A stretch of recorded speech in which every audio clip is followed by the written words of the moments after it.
there's a moment, quiet, magnetic, almost invisible, that happens right before two people choose to be intimate.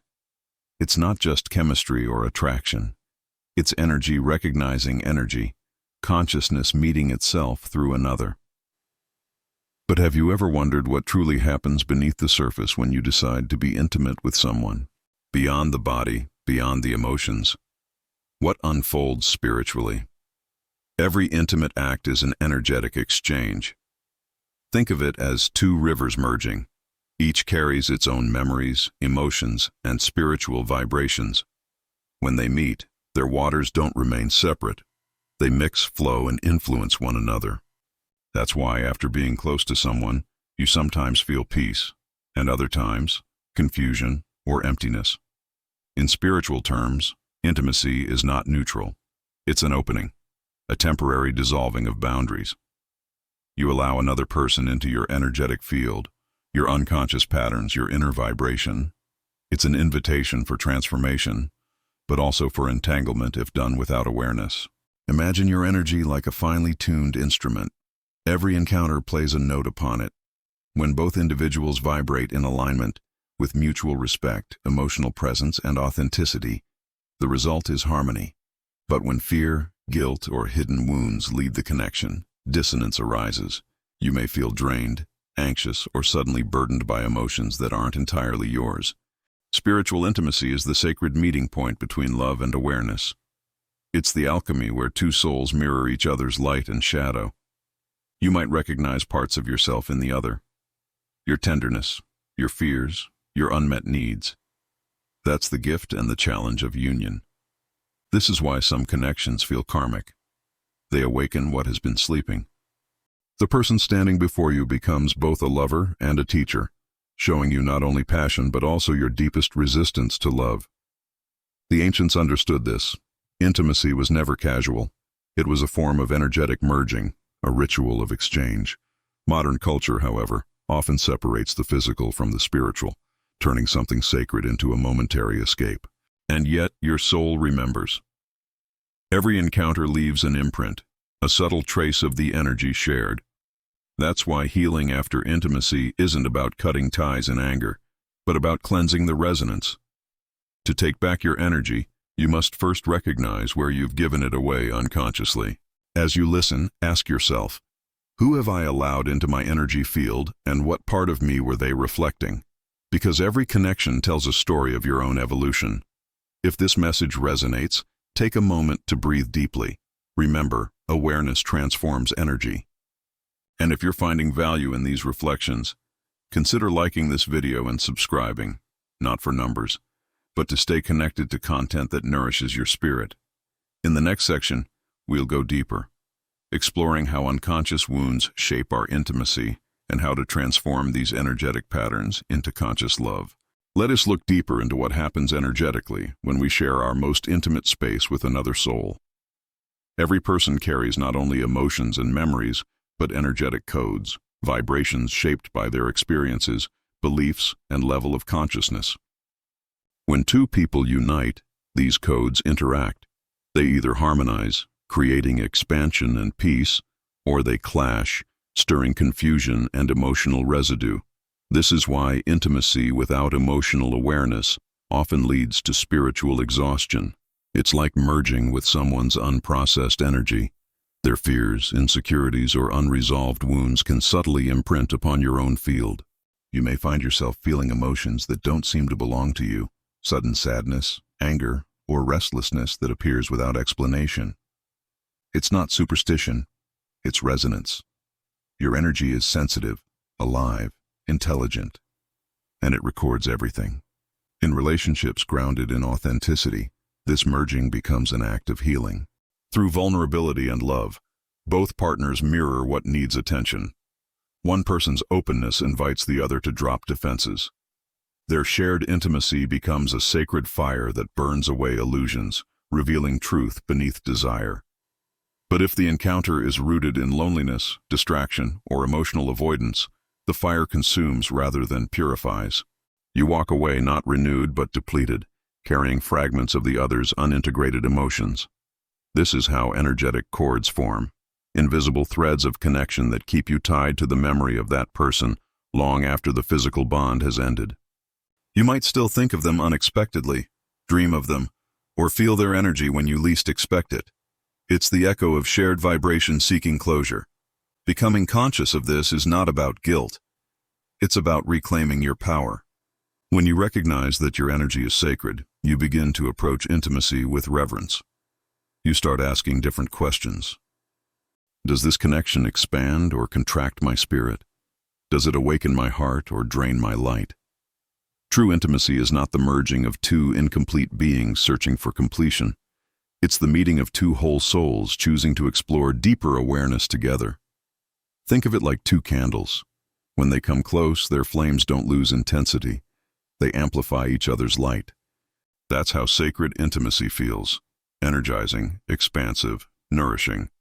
When the connection is unconscious, however, it's like mixing clear water with murky water. Both become cloudy. That's why emotional cleansing and spiritual awareness are essential. Before and after intimacy, take time to return to yourself through meditation, breathwork, or quiet reflection. Reclaim your energy, release what isn't yours, and offer gratitude for what the encounter revealed. Even pain can be sacred if it teaches you truth. Some people come into your life not to stay, but to awaken dormant aspects of your soul. They help you remember your own worth by reflecting where you've forgotten it. As you become more aware of this dynamic, you'll start to sense subtle shifts during connection. You'll feel when your energy aligns or when it begins to contract. Trust that intuition. It's your spirit speaking. Ask yourself, what am I truly sharing when I open myself to someone? Not just my body, but my energy, my story, my frequency. And is that exchange happening in love or in unconscious repetition of old wounds? These reflections are not meant to create fear around intimacy, but clarity. Because when you understand the sacred mechanics of energy, you no longer give yourself away blindly. You share with consciousness, with heart, with intention. Remember, every encounter is either a transaction or a transformation. Awareness is what makes the difference. If this message resonates with you, take a moment to write in the comments how you've experienced energy after intimacy. Your story might help someone else awaken to theirs. And if you haven't yet, subscribe to stay connected with this community of seekers and healers walking the path of inner transformation. In the next part, we'll explore practical steps to cleanse, realign, and elevate your energy after intimacy, turning every experience, even the painful ones, into a gateway for spiritual growth. Now that we understand how intimacy affects energy and consciousness, let's move toward transformation. How to heal, protect, and elevate your spiritual energy after deep connection. Because awareness alone is the beginning. Integration is where the real magic happens. When you've shared intimacy, your energetic field remains open for some time. It's as if two frequencies continue resonating even after parting. This is why the first step is energetic cleansing, not as ritual superstition, but as conscious alignment. Take a quiet moment after an encounter. Sit or lie down. Breathe deeply. Imagine drawing your energy back into yourself, as if collecting scattered light from the air. Feel gratitude for what was shared, without judgment. Then visualize any heavy or foreign energy dissolving into pure light. Water, sound, or intention can assist this process.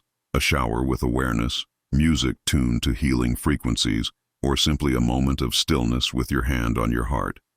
These acts tell your subconscious, I honor the sacredness of connection, and I return to my center. The second step is reflection. Ask yourself, what did this experience reveal to me? Sometimes intimacy shows us how open we are to love. Other times it reveals our fears of being seen. Maybe it awakened joy, or maybe it triggered old wounds. Whatever surfaced, it's not random. It's your soul inviting integration. Write it down. Reflect without blame. See both yourself and the other person as mirrors, imperfect, human, yet profoundly spiritual. This awareness transforms emotional pain into wisdom. Third, practice energetic boundaries. This doesn't mean closing your heart, it means keeping it clear. Boundaries protect the sacred space of your being. They help you choose connection consciously rather than reactively. You begin to feel the difference between love that nourishes and attachment that drains. When you embody this awareness, intimacy becomes a spiritual art, a way to evolve rather than escape. You no longer confuse intensity with depth or attraction with alignment. You start seeking resonance instead of validation. The fourth step is to understand the lesson of energetic sovereignty. You are responsible for your vibration. No one takes your energy without your permission. You offer it, consciously or not. And you can always reclaim it through presence, forgiveness, and self-love. So, if you feel entangled in someone's energy, don't fight it. Acknowledge it. Breathe. Say silently, I release all energy that is not mine with love and gratitude. I return fully to myself, whole and complete. You'll feel the difference almost instantly. The final step is transmutation, turning experience into spiritual power. Every connection, even those that hurt, carries the seed of awakening. When you choose to see intimacy as a mirror rather than a mistake, pain becomes insight, endings become initiation, and love becomes your greatest teacher.